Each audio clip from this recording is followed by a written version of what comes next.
Hi guys, I'd like to talk to you about the ESEE 4. I've owned this knife for quite a few months.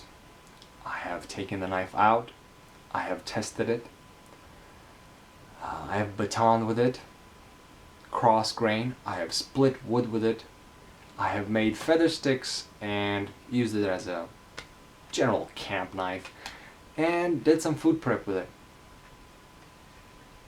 Now I have carried it for days with the MOLLE attachment system behind my back on my belt. The only problem I had with it was getting it on while my pants were on, because you really have to fidget with your fingers, and putting the knife back in without stabbing yourself or cutting your clothes. But that requires a bit of attention and a bit of practice. It's cool though. The sheath is very good quality. Good quality kydex, much better than other more expensive knives. Good retention. You can actually tighten the sheath or loosen it up with this screw, take it off altogether just to have a nice sheath that has very little retention but still enough. Like I have it, you can really wear it as a neck knife and it will not fall out. That's how hard I have to pull. So sheath, very good.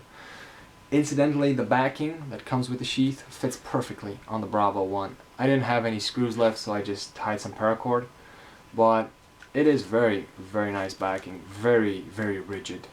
Very good quality. I like it. It could have been better, but it is good. Coming to the knife. Steel, 1095. Some people say 1095 is a cheap steel. Yes, it is. But the heat treatment is really good. I found that the knife can take a beating and it can hold a very good edge for a long enough time for 1095. I'm sure other steels would hold a better edge, but this is a 1095 with a great heat treatment and it does great. Holds a good edge, easy to sharpen, easy to modify, and easy to maintain, which is the most important thing. Once you get the edge where you want it, you just have to maintain it there. You don't really have to resharpen it. Unless you get a microchip, then you have to touch it up and maybe reprofile that area a bit. As it came to me, it had a factory edge. My friend who gifted this knife to me did not use the knife, and it was very sharp, but it had a 30° per side edge. Some people say it comes with a 20° per side edge, which is not right, or I was the only one who got a knife with a 30° per side edge, which I don't think, because the edge is very well centered to the middle of the spine. How do I know that? I measured it. And after that, I took my Lansky sharpening system, pretty basic, and I reprofiled the edge. I gave it a 25° per side angle, which is much better than 30 it had before. Now this is not a bushcraft knife per se. It depends on what you understand when you say bushcraft, but if I think about a bushcraft knife, I would think a Mora. 10° per side, very comfortable handle, bites into it very easily, slides through wood like butter. This one is very sharp, and you don't have to take my word for it, like some other people on YouTube who said, this is a very sharp knife, period. This is paper slicing sharp. It's even shaving sharp. I'm not going to shave though. You can watch the way I sharpen knives, and if you believe me, good. If not, well. But it is a very sharp knife.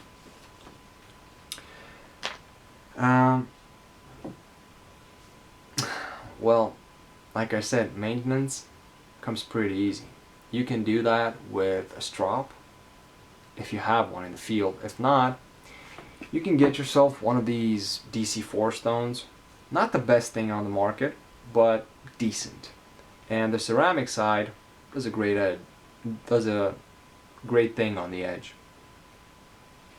Or a hone, also good.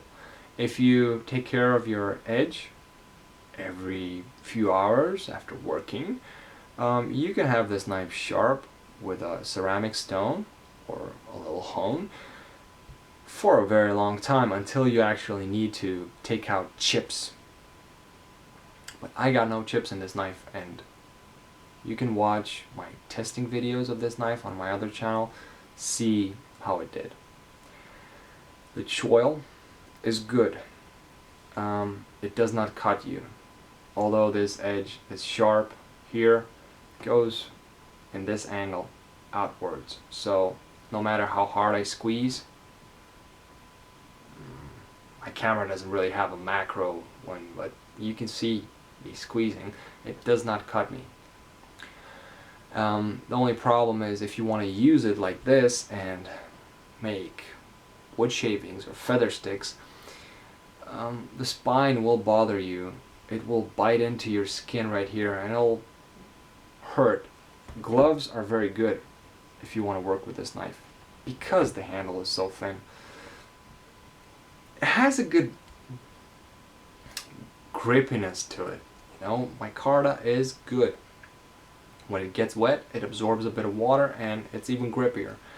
But it is very thin, so it will tire your hand in, I would say, about 15 minutes of doing feather sticks if it's hard wood and you have to push really hard. The muscles in your hand will get tired and hurt.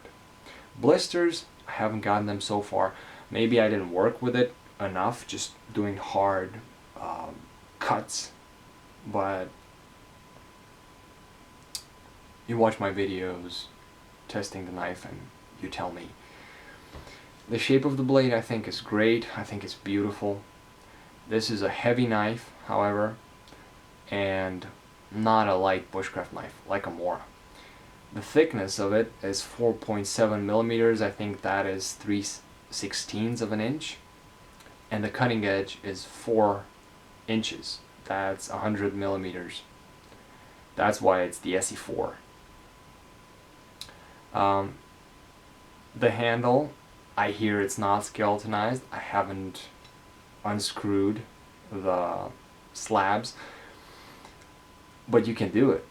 You can take an Allen key and take the screws off, take the handle off, and take the coating off if you don't like it. I personally like to see the wear on the coating, which is epoxy, by the way, and does a good job protecting 1095 from rusting.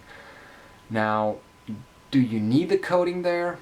No. If you work with wood, the coating will hinder its performance a bit. If you want to take it off, do you need to put a patina? No. As long as you wipe the knife clean before you put it in the sheath, wipe it clean, wipe it dry, not clean, dry. I don't think you'll get any rust spots or any rust at all, as long as you don't really live in a very humid environment. All in all, I think that this knife is great. It is a very great knife. It's one of my favorites, but bushcraft knife, no. Some people have convexed their ESEE 4s or 3s or 5s or 6s or whatever, or their Izulas, and they said that was a great improvement over how the knife came. And I think the same thing, just that I don't really use this knife as a bushcraft knife. I use it as a, well, not survival knife, but as a cool knife to take out in the woods. And when I really want to do nice bushcraft things, I use my companion, or I use my trapper, which has a very, very nice 2-bevel edge with a micro bevel, and does a very good job. If you were to compare working in wood, like the ESEE 4 or the trapper, although handle thicknesses are pretty much the same, this one's a bit thicker here, but pretty much the same. You will find this knife much more suited for woodwork than this one. But for batoning and for the cool factor, this is the way to go. Now, I'm not saying you cannot adapt this knife to perform as well as this one. All you have to do is take the edge down to 15 degrees per side and maybe strip the coating. Give it a secondary, or give it a micro bevel so the edge will last longer and not chip. And then you have a good bushcraft knife. Maybe put some inner tube over the handle or use gloves if you're doing harder works. But as it comes out of the box with a 30-degree per side edge and a thin handle, if you're going to work with it and do serious push cuts, the effort you're going to have to put in those cuts is going to show on your hand. Not blisters, but spots from the spine if you hold a knife like this, and a really sore hand, hurting muscles. Now, as for this jimping, I'm not a fan of jimping, and the fact that this jimpings here does not bother me because it's not that aggressive and yet provides some traction. I never hold a knife like this. Not this one. I do hold my Izula with this little jimping like this. This is the only knife I found the need to hold like this. Oddly enough, here it works and I like it. Here, it doesn't bother me that it's there. And as for the looks, it doesn't do anything for me. I hope I could tell you things that you did not hear in other videos. And like I said, I like the knife. I think this is a good, one of the great knives. Let me put it like that. But far from being a bushcraft knife. If you liked the review, please say so. If you didn't like the review, please say so. I'm just curious. Are you going to believe the guys who have a new knife and tell you all about it? Or are you going to believe somebody who can actually provide you with videos about what they did with the knife? I'm very curious about that. I wish you all a great day, and like I said, good knife. Good bushcraft knife.